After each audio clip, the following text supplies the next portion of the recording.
முக்கிய திட்டங்கள் குஜராத்திற்கு மாற்றப்பட்டதால் மகாராஷ்டிராவில் வேலையில்லா திண்டாட்டம் அதிகரித்துள்ளதாக பிரியங்கா காந்தி குற்றம் சாட்டியுள்ளார். 288 தொகுதிகளை கொண்ட மகாராஷ்டிரா சட்டமன்ற தேர்தல் வருகிற 20ஆம் தேதி ஒரே கட்டமாக நடைபெற உள்ளது. இதற்கான தேர்தல் பிரச்சாரம் இன்று மாலையுடன் முடிவடைகிறது. இதனால் அரசியல் கட்சி தலைவர்களின் பிரச்சாரம் இறுதி கட்டத்தை எட்டியுள்ளது.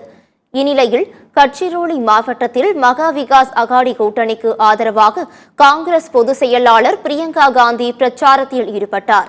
அப்போது பேசிய அவர், ஆளும் கட்சியினர் உண்மையான பிரச்சினையிலிருந்து மக்களை திசை திருப்பும் பணிகளை செய்வதாக குற்றம் சாட்டியுள்ளார். இளைஞர்கள் திறன்களை வளர்த்துக் கொள்ள உழைப்பதாக கூறிய அவர், ஆனால் அவர்களுக்கு இன்னும் வேலை கிடைக்கவில்லை என்று தெரிவித்துள்ளார். காலியாக உள்ள இடங்களை நிரப்ப மாநில அரசு தவறிவிட்டதாகவும் அவர் குற்றம் சாட்டியுள்ளார். பெண்கள் தங்களுக்கு கிடைக்கும் சிறந்த வாழ்க்கைக்காக வாக்களிக்க வேண்டுமே தவிர பணத்திற்காக வாக்களிக்க கூடாது என்றும் அவர் தனது பேச்சில் குறிப்பிட்டுள்ளார்.